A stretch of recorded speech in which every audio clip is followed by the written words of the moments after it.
I've been much more in this space, and even the past several years of like, I think there was a part of me that just got sad and got like angry when you kept saying he and God as a him. And I'm like, but what about Mother God? Like, why is she not talked about? Why can't we say her and him or they, or I don't know. And it's not about gender, but it's about this, like, I think also, and maybe it ties into the abundance and the worth thing of like, I have such deep love for divinity, but I found this feeling of sadness because I so deeply I desire a connection to what I would call like Mother God or a feminine presence of God.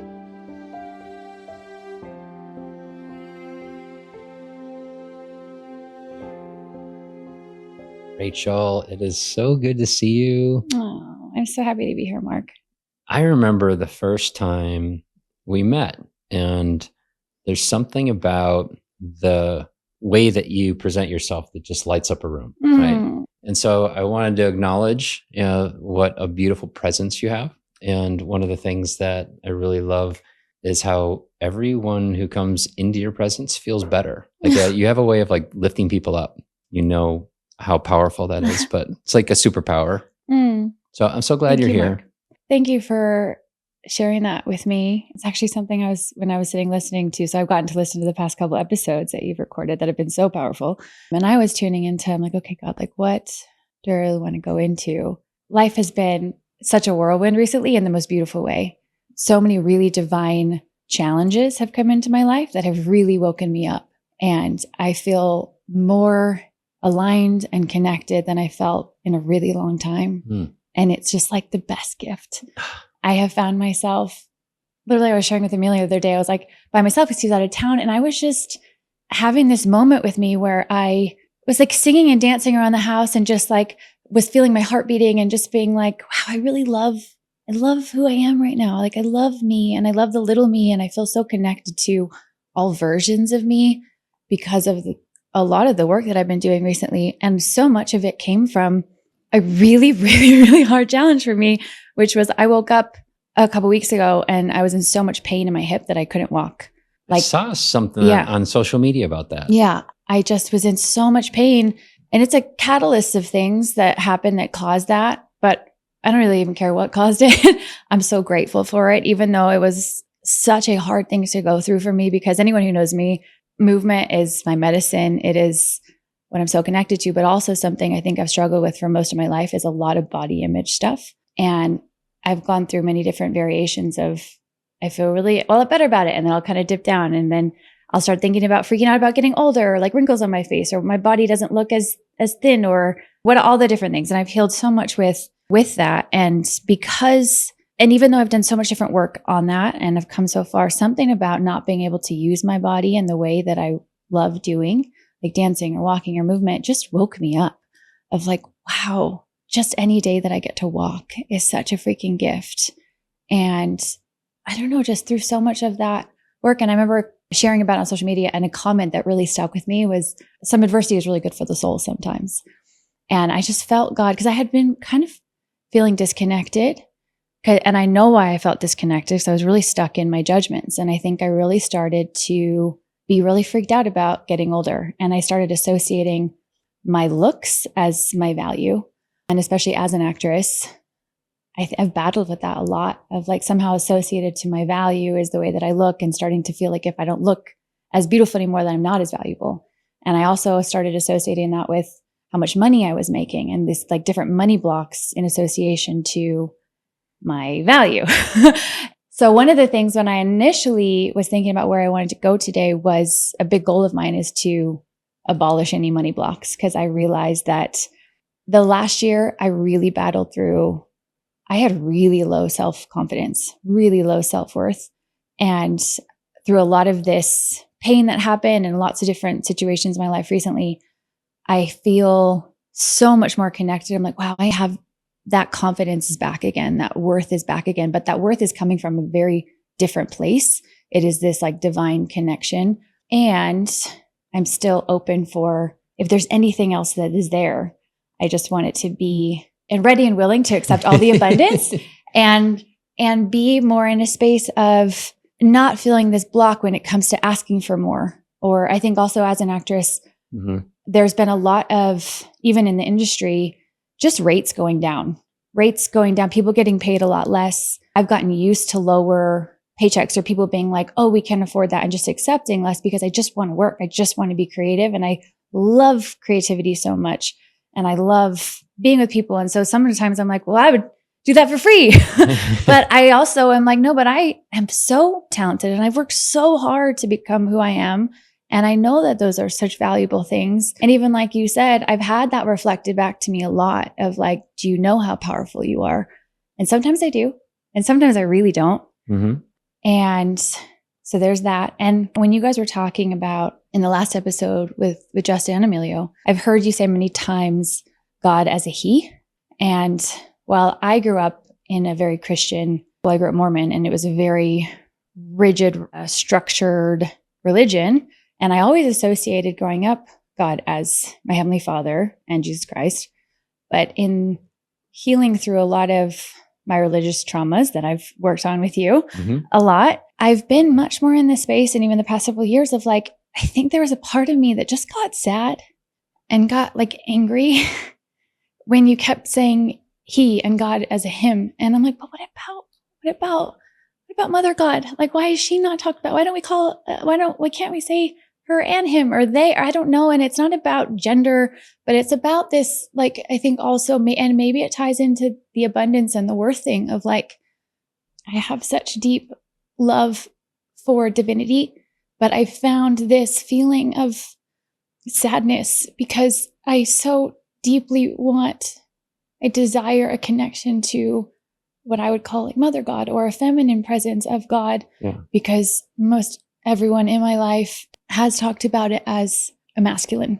And while I've had chapters of my life that feels very connected to that more masculine presence of God, in more recent years, I've wanted and craved that connection to a feminine presence of God. And then hearing and researching all these different cultures that on their perspective, God was female before it was male. And there's a lot of different religious and spiritual beliefs that talk about mother as Mother God. And so I'm like, I just would love to have more wholeness and at least talk about that.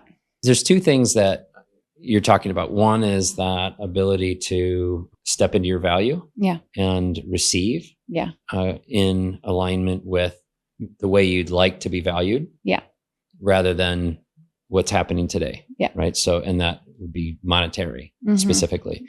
And then the other one, in terms of the masculine, feminine, I actually want to start there. Okay. And then we'll move into the second part. Cool. Sound good? Yeah. So abun is actually the word that I was taught in Aramaic, which is the word Jesus would have used because he spoke Aramaic for God. And abun, ABWOON. That's how I've seen it spelled. Okay. And I learned that from Dr. Michael Rice and a team of Aramaic scholars, like 25 of them. They found this book called the Khabaris Codex, and they started translating the book of Matthew. And in there was this word abun, and you can even hear in the sound abun. Sounds like womb. It sounds like a birthing or a, expression of life. And they very specifically said it's not masculine at all or feminine. Specifically, it's all of it. It's the essence of life. And that fact that we've made it male, and I've been conditioned since I was a kid. That's why I fall on that sometimes. But also because when I'm coaching, I use the language often of the person so that they can connect better with the healing. If someone has never heard of this kind of concept, and suddenly I just drop it into it makes total sense. Deep healing. They're like, their brain's like, what? What did you just say? Right. So understanding the language of the person is really important for that type of work. But in terms of the divine masculine or the divine feminine, I would say Abun better reflects the true nature of what God is in terms of it's not a guy in the sky or a girl in the sky. It's like the wholeness. It's everything. God lives in everything. So if God is what is the life force that allows for a blade of grass to grow, well, is the blade of grass masculine or feminine? I don't know. The idea of it might be more feminine than the masculine of the physical expression of it might be more masculine, in terms of our language. Yeah. But language gets in the way oftentimes of what's actual. It really does. And I'm so happy we're talking about this because of what I've gone through in my spiritual journey and healing from different religious trauma. I see language and translation of language when it comes to spiritual text being one of the most frustrating areas, because people, for so long, I used to know the scripture as, blessed are the meek and the poor, as actual like, oh, it's better to be poor than it is to be rich. And I've had to work really hard even on like learning the real translation of that scripture. And it's completely different. But if someone were to live their whole life believing that, it would create a totally different trajectory for their life. And also just witnessing, I think in the past, I had a very conditional relationship with God because I was taught that. I was taught if I do this, then I get blessed. And if I don't do this, then God doesn't love me as much. And I've had to work really hard to really understand what it means to have an unconditional relationship, what unconditional love means. And a divine being wouldn't be able to have conditions. And I've seen that reflected even my own healing journey. It's been one of the most powerful things of like, am I being conditional with myself, with my relationship with my creator, and also in my love of other people, and seeing the difference that happens in a human's life when they are loved unconditionally. I feel like my work with you has been that understanding of it, is the full acceptance. It is that kind of agape, unconditional love. Like that is what heals. That is what connects. That is what, and any other kind of love, if there is conditions or judgments, it only creates separation and disconnection and hate and anger. And to me, that is not God. No. I mean, there's an element of reconciliation, that I think would be really helpful, not just for us, but for other people that are watching. Yeah. So I propose that we kind of do a little reconciliation on the whole God thing. Let's do it. And that'll open the space for us to then move over to the money thing. Okay, let's do it. I love it. Or value. Yeah. Starting with. In terms of God, one of the things that I encourage people to do is to let go of everything that they think they know of God, because that's all been just indoctrinated into us in some capacity. Yeah. And it doesn't mean it's right or wrong. That's not what we're saying. We're not saying, oh, well, yeah, but my priest said this, and so aren't they right? Or my bishop or whoever said this, so you're saying they're wrong? No. We're just letting go of anything that we veiled God with, because as soon as we put any kind of condition on God, we limit the potential of what God can do in our life, because we block the energy flow of what God really is. Right. So it goes like this. I release trying to control what God actually is. I release trying to control what God actually is. I release trying to control what God actually is. I allow for God to teach me what God is. I allow for God to teach me what God is. And breathe.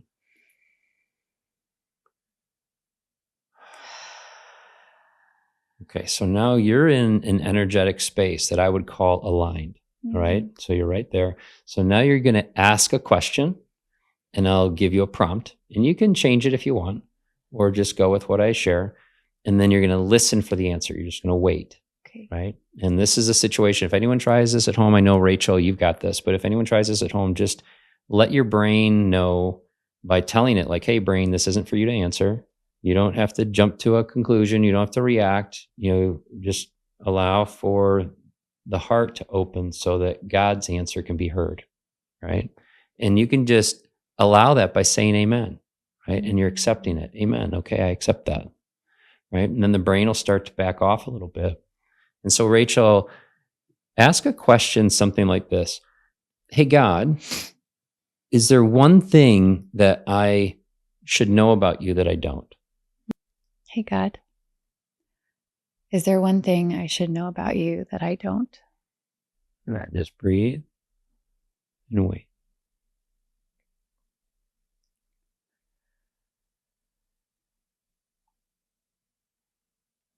And just feel what you're feeling, because that's the answer. Just feel it.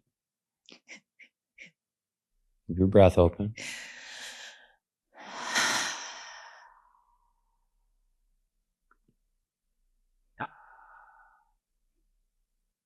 Can you hold your hand?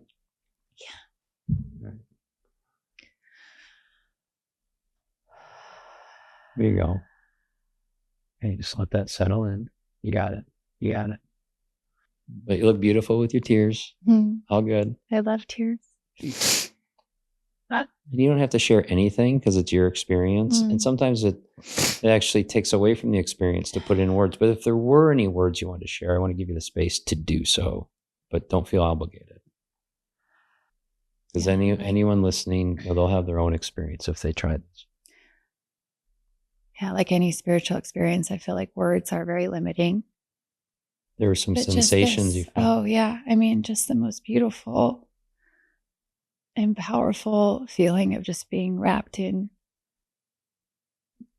just divine love and a powerful download of I am with you through it all. Through it all. Yeah. And I felt this really deep. There's so much felt and like downloaded to me in that one moment. But I think I have felt before, and I felt powerfully in that moment of the calling to be that love.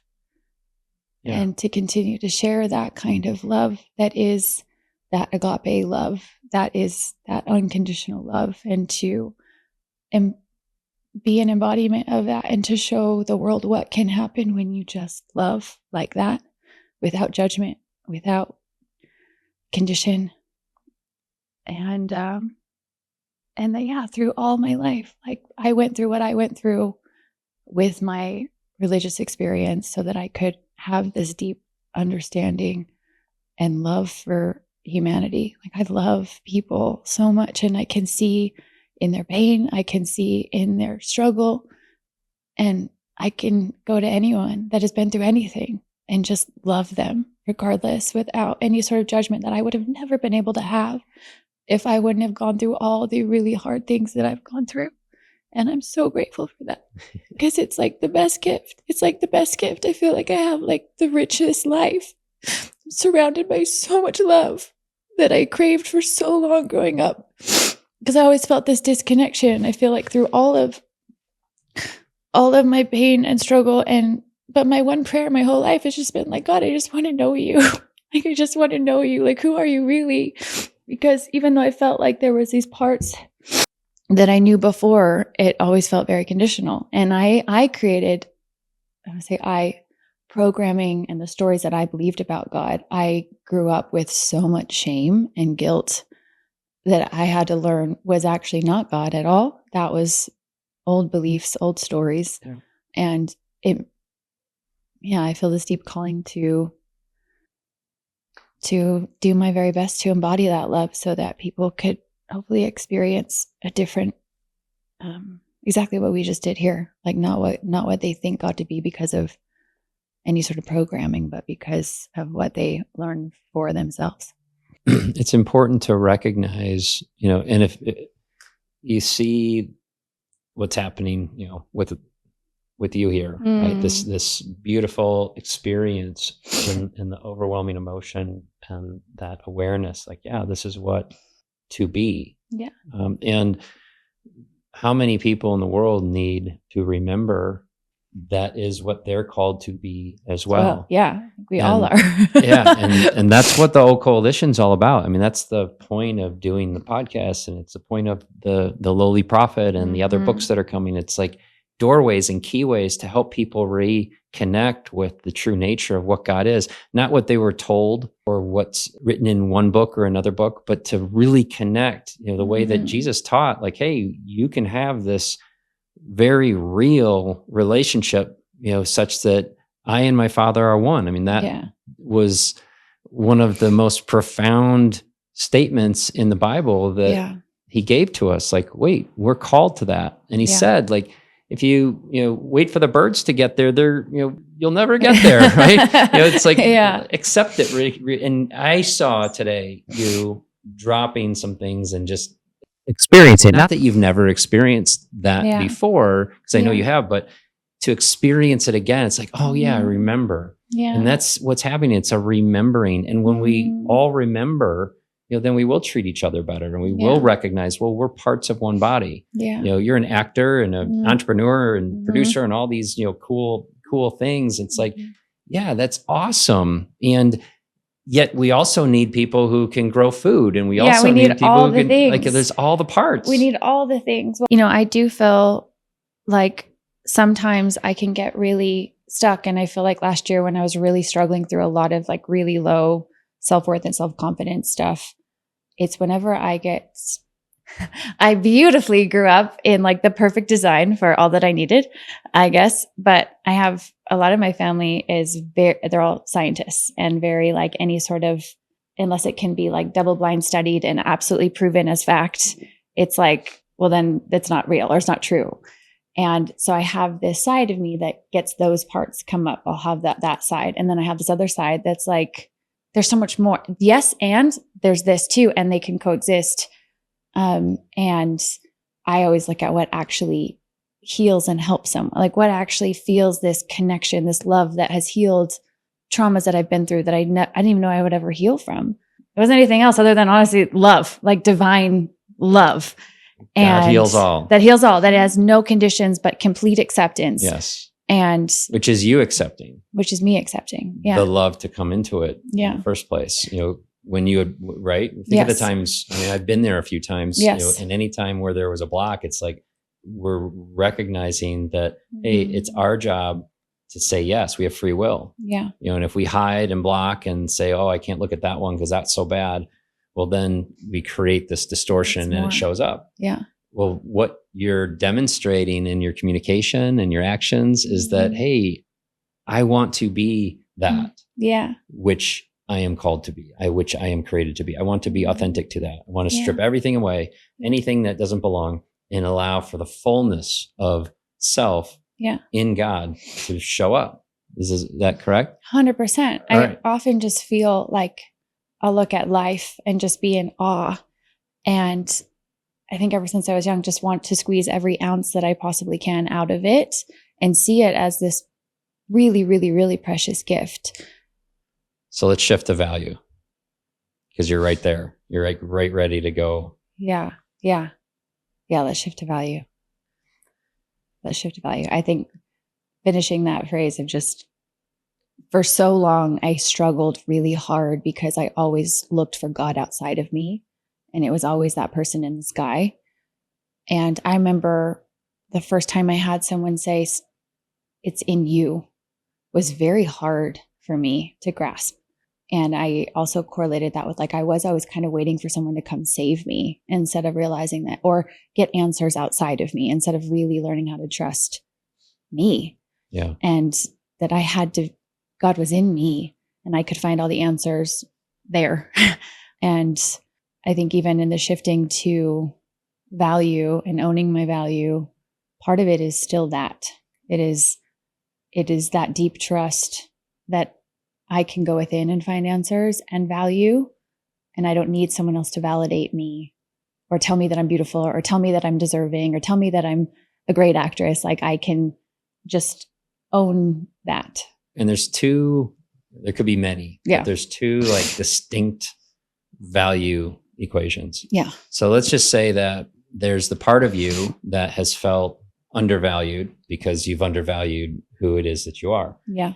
Because what happens is there's these two elements of I'm me as whole with God, or I'm the little me, which is the one who's struggling and fighting and trying and striving, right? Mm-hmm. And that's the one that doesn't get valued, right? And the one over here is saying, I want to be valued. I want to be valued. I want to be valued. But the one over here that's whole with God doesn't need that. Like because God knows itself. Yeah. And it knows its value, and it doesn't need anything to tell the outside world to say, well, God, we value you. It's like God knows itself fully. So this is the small part is the part that's crying and screaming and craving. And so that's the part's like, well, do we want to give value to that part? And I would contend no. No. Yeah. So if we put $1 gazillion into the pockets of that part, well, that's going to be misused and mishandled. If we put $1 gazillion into someone who's whole, Well, that's going to be used properly and in Mhm. alignment with the will of our creator, like Mhm. as one, Yeah. and not a separate will, not a will. It's like, oh, well, that's God's will, but my will is this. It's like, no, when someone's whole, there isn't a separation of will. There is one will. Yeah. There's one united front. Mm-hmm. And there's a surrender in that. And you Yeah. know all this intellectually, but what Yeah. we're talking about is getting to the part where it's like, this is where you need to let go. This Yeah. is the one where, and anyone who's struggling with money, you need to let go of allowing the small disconnected part to have it. Yeah. Does that Yeah. make sense? Well, and right when you said that little us that goes into, and just for clarification, that little us isn't necessarily your little inner child. It's more the small, more ego-based version of us. Yeah, the Would you say? mask self, Yeah, or the the mask or self. selves. Yes. You know, the parts that aren't Mhm. whole and integrated. So I think, yeah, this is a great segue. For the earlier part of my life, I had incredible drive. And it helped me do pretty amazing things in my career that I look back on now and I'm like, how did I do that? Like, how did I move to Los Angeles when I was 18? I didn't know anybody. I didn't know anything. Like, I just did it somehow. And how did I put myself out there so much? Like, how did I do all these things? And now I'm like, wow. And that drive, even though it was amazing, was coming from a very unhealthy place of that I felt like I had to continue, prove myself, and I had to achieve in order to get love, and done a ton of work to heal that. But now it feels like, and for quite some time, I have struggled with, well, now that I don't have that need anymore, it feels like that drive is not there. And because I don't value the same things, like before, I was like, I really valued fame and attention and all that stuff. And now I'm like, I don't really care. I just love creating. I love telling stories that impact people's lives. I love being around people and art and the possibilities of creation and what it can do in the world. And what I'm getting at is there's two parts. There's one part of me that I feel like got really burnt out of working really hard. And so that part of me is like, I don't want to work hard anymore. I just want to chill. Like I want peace. I want a simple life. And I believe that money can come easily. I believe that when you're in the flow, it doesn't have to be hard. It doesn't have to be stressful. I do feel these counterposing systems within me, that there's one side that's like, I don't want to burn out again. I don't want to feel that life where I'm running around Los Angeles, going to auditions, pouring my heart out and getting rejected all the time, and burning myself out. And I really like this version of me that's able to be in so much more peace and play and health. And I believe deeply that I can create abundance, and so much abundance from that place. But I do feel like that there's something within me that still feels like this block of, and I don't know if it's because maybe deep down, I don't know, there's something there. All right.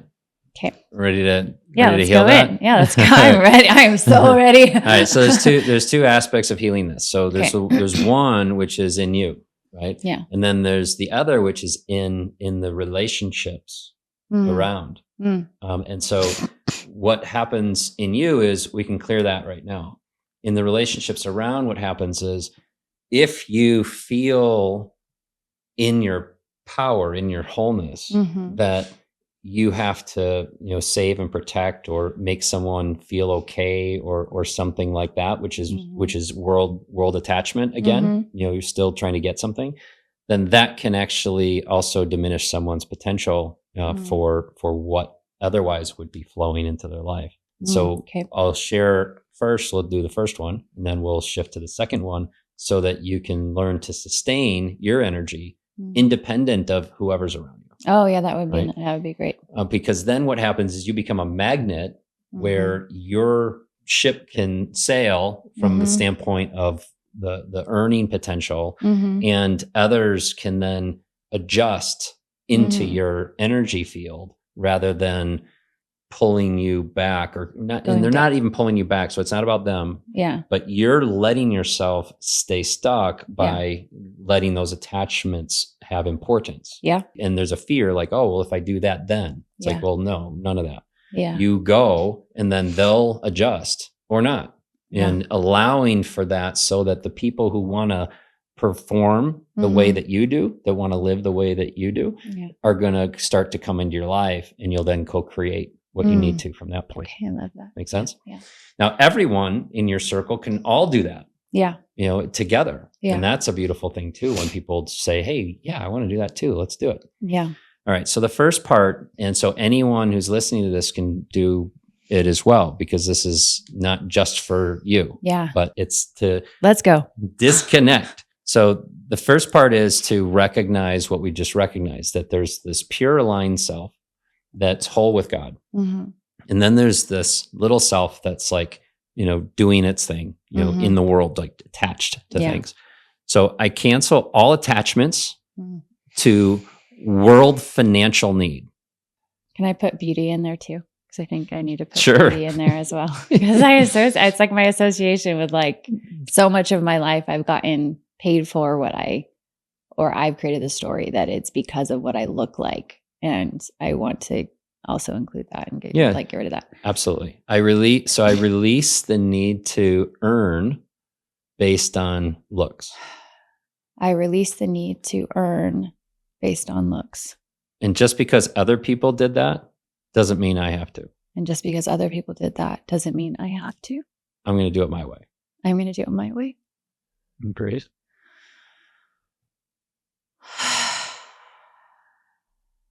Okay, now beauty's included in this next statement. I cancel all attachments to earthly money. I cancel all attachments to earthly money. I cancel all attachments to earthly money. And stories I've created about how to earn it. And stories I've created about how to earn it. And release that. Just breathe and release. It's very good. As soon as I said that, I felt so much. I felt my mom stress about money so much. And I feel this story that I feel like I worked on before, but it's always still there, that like money is stressful. Money brings like stress. Yep. So that's part of the letting go. That's the shadow of the release, right? You're just seeing like, oh yeah, mom had an attachment or a concern about money, right? I release the thought that I'm my mom. Say that again. I release the thought that I'm my mom. I release the thought that I'm my mom. And anything I've taken on from her. And anything I've taken on from her. Around money. I give back. I give back. And breathe.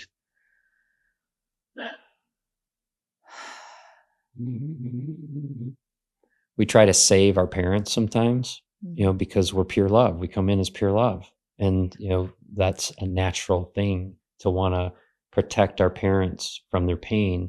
And so a natural tendency would be like, oh, I don't want mom to feel this stress, so I'll take it. And maybe that will help her feel better. It doesn't. It just makes you makes me feel crap. Perpetuate the painful pattern, right? So we're letting go of that attachment. I cancel trying to make mom wrong. I cancel trying to make mom wrong. That's a big and make it her fault. And make it her fault. And I allow her to have her life experience. And I allow her to have her life experience. I choose abundance. I choose abundance. I choose the God that actually is the God that is. I choose the God that actually is the God that is. I choose will in alignment with that God. I choose will in alignment with that God. I set sail for my future. I set sail for my future. Fully embodying this wholeness. Fully embodying this wholeness. And I allow the universe. And I allow the universe. To bring forth everything God knows I need. To bring forth everything God knows that I need. For me. For me. And everything that I'm building. For me and for everything that I am building. And everyone that will be impacted. And everyone that will be impacted. By my legacy. By my legacy. Some breathe.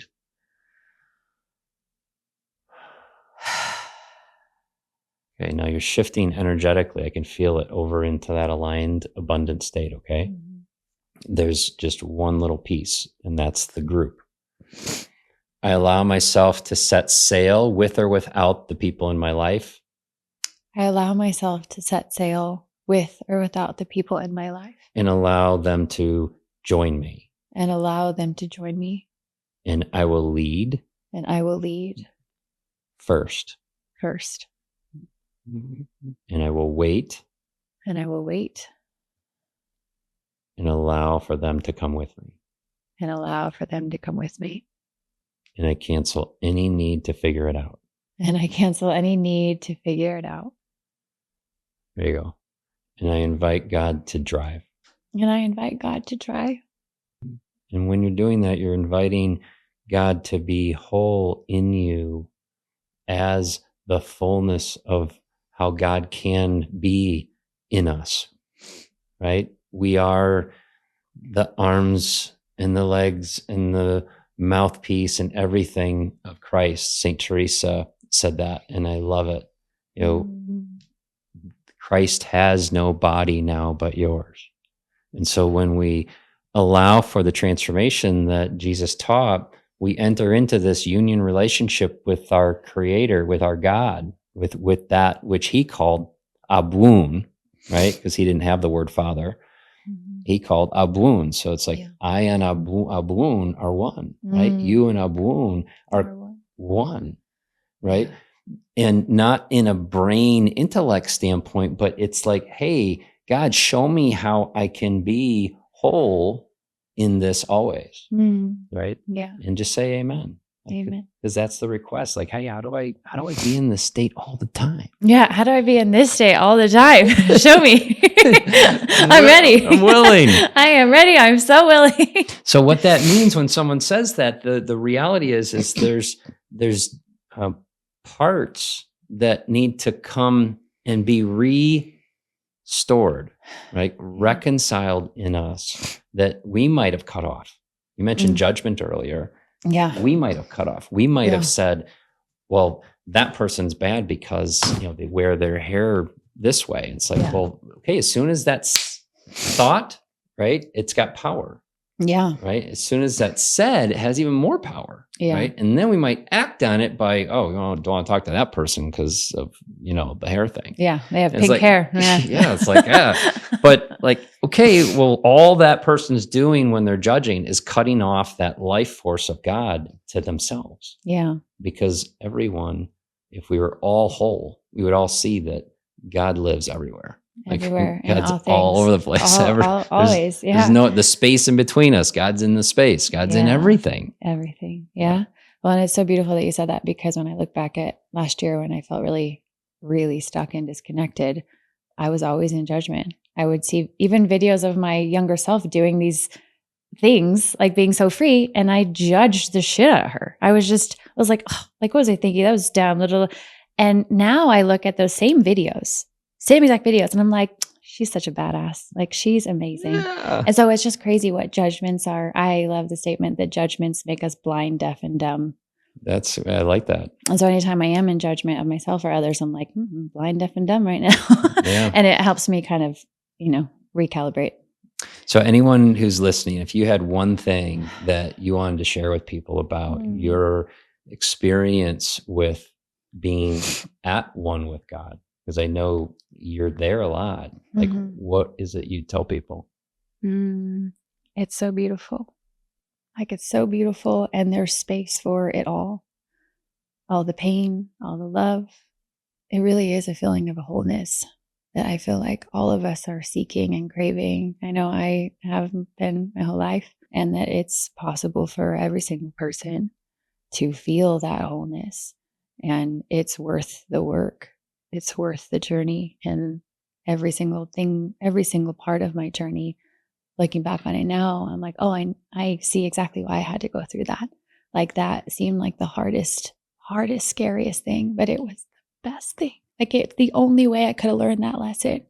It's the only way. Yeah. And pain is such a great gift. It's such a great teacher. And I see now why we kind of need it sometimes, but it's also not the answer. Like, it's also not, we don't need to go create it. Because I also have found chapters of people go and try and create their own suffering, their own pain to feel that. And I don't think we need that either, but it's there as a great teacher when we need it. But beautiful. Love is also a great teacher too. Thank you, Rachel. Thank you, Mark. Well done. Yay.